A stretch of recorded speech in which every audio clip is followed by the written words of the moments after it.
Well, the FTX fallout continues as the exchange's implosion shakes trust in crypto, its markets, and its related assets. Rating service Moody's taking a second look at corporations like Coinbase.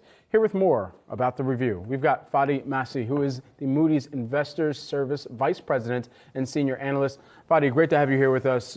First, kind of break down your thesis as to what you're seeing within crypto in this washout or winter period that we've seen, and what the FTX implosion also means for the likelihood that we can see a full recovery. Yeah, it's been a highly disruptive event. Crypto, to begin with, is a nascent industry, and this is one of the more recent examples of a collapse that will have a long-lasting effect. We've had the Terra Luna, the Three Arrows Capital during, over the summer. But crypto has had many collapses back in the day before the spotlight was even on cryptocurrencies, except that this time around, we have large established companies that have amassed large amounts of balances from customers. Customers have been trading very actively. So what will happen is that the confidence has been shaken. We expect that there will be lower trading volumes, lower engagement, which ultimately will result in lower revenues at companies like Coinbase. Fadi, it's Julie here. So you look at the credit side of the equation, and as you look at a company like Coinbase's debt, how do you analyze the potential for it to default on that debt as a result of the ripple effect of FTX and everything that's been going on, or even the risk of it going out of business entirely? Yeah, Julie, as a credit analyst, we look at the profitability of the firm, the cash flow generation, but also we look at the market position of the firm. And Coinbase has roughly about 10% market share in the crypto economy. It's one of the largest players out there. It's a publicly listed company with public financials. So it's a very different dynamics when we look at a company like Coinbase versus FTX. FTX, we don't rate, by the way. But at the same time, the profitability that Coinbase was generating between 2020 and 2021 has generated massive amounts of cash and liquidity on the balance sheet. They do have $3.4 billion in debt, but on the other side of the equation, they have over $5 billion in cash sitting there. So that goes into consideration into assigning the ratings, which we have them now at Ba3, a review for downgrade. But at the same time, the question becomes, what are the long-lasting effects of this contagion that is going on in the industry, which is shaking the confidence in the crypto economy? And Coinbase is a big player in that economy. We expect trading volumes to be muted, especially when compared to those past years of 2021, for example. But as a credit analyst, I look at the healthy balance sheet that the company has, as well as the market position. But the big question would be around revenue going forward, as well as the company's expense flexibility, because with that growth that has been going on at the firm for the past few years, expenses have ramped up significantly. But I guess the good story is that a pretty good portion of those expenses are in stock-based compensation and non-cash in nature, which will help with a longer tail in terms of the cash burn rate that the company will be facing. What would ultimately trigger that rating downgrade? And should it come, what does that mean for the company's cost structure? Yeah, in terms of what we're doing now is we're having the ratings on review for a downgrade, which means that over the next few weeks and months, we'll be assessing the long-term nature of the effects that FTX have been having and how long-lasting those will be for the broader crypto economy. But at the same time, we'll be assessing the expense base at Coinbase and to see whether the firm will be able to weather a long, a crypto ice age, if you want to call it that.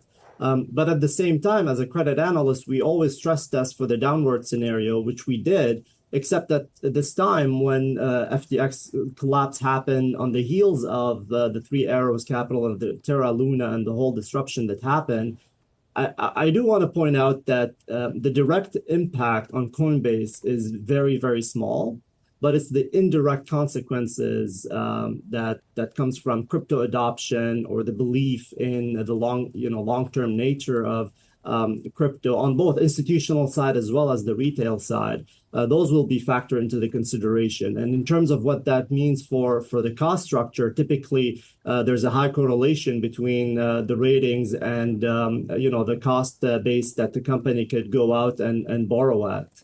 Right. Some of that confidence in crypto would have to reemerge, likely around any type of regulation that moves forward. But on the regulatory front, we know that SBF had been in conversations with many congressional members who were trying to put any type of language that they could around regulating the crypto industry. Now that there's the SBF fallout, more largely either in sentiment or even in value, now does that mean back to the drawing board for some of that regulation? And how do the publicly traded companies also react to that? Yeah, I mean, the regulation question is going to be a key consideration here going forward. I do think it will accelerate that story, but the direction of travel was already on the right path. We did have a lot of proposals going forward globally, not only here in the US, but at the same time, the collapse on the FTX side. And the key here is that there was an improper segregation of client assets. This is unheard of within traditional financial services. I cover the securities exchanges, capital markets firms, and the segregation of client balances from companies' own balances is something that should be sacrosanct. Whereas what we've seen is that there was some type of comminglement, but also with the relationship with Alameda, self-trading is something that is also unheard of in the traditional financial system.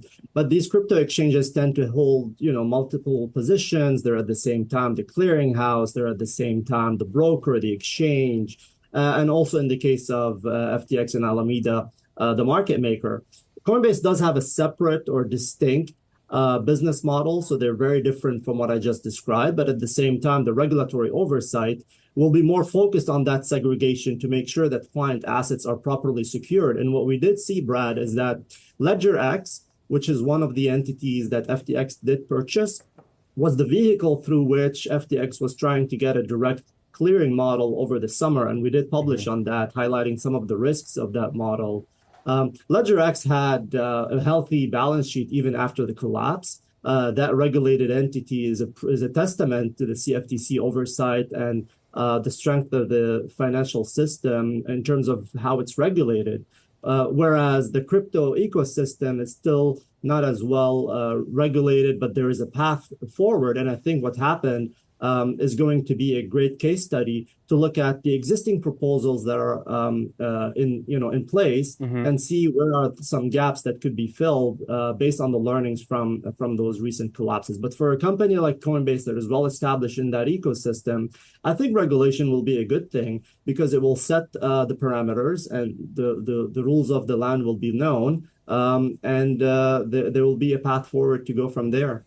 There's also within this crypto winter, or this ice age, as you called it a moment ago, tremendous pressure on tokens without utility. And if we see a washout of tokens without utility, what does that mean for the Coinbases of the world? What does that mean for a Robinhood even that have listed some of these tokens or these coins, but don't have any actual use from this point?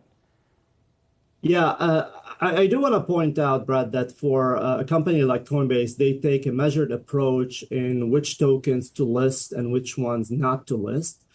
So as long as it's something and that's why you only see, a couple of hundred tokens that are listed out of the tens of thousands of tokens that are out there. I do think that there's going to be a lot of impact on that number, and a lot of them will be proven to be obsolete.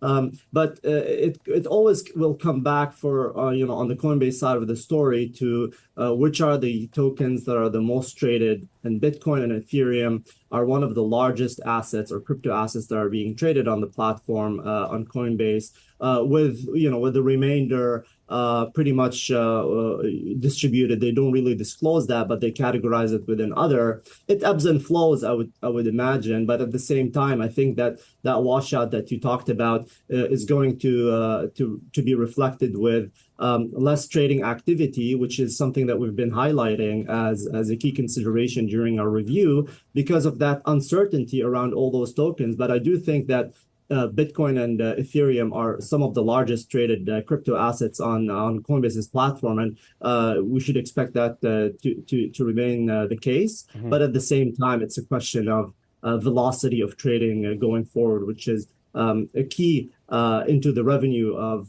Coinbase, which is also diversifying the revenue away from transactional revenue with some income coming from their subscription businesses, which is a credit positive. Fadi, Massih, Moody's Investors Service Vice President and Senior Analyst, thanks so much. Appreciate it.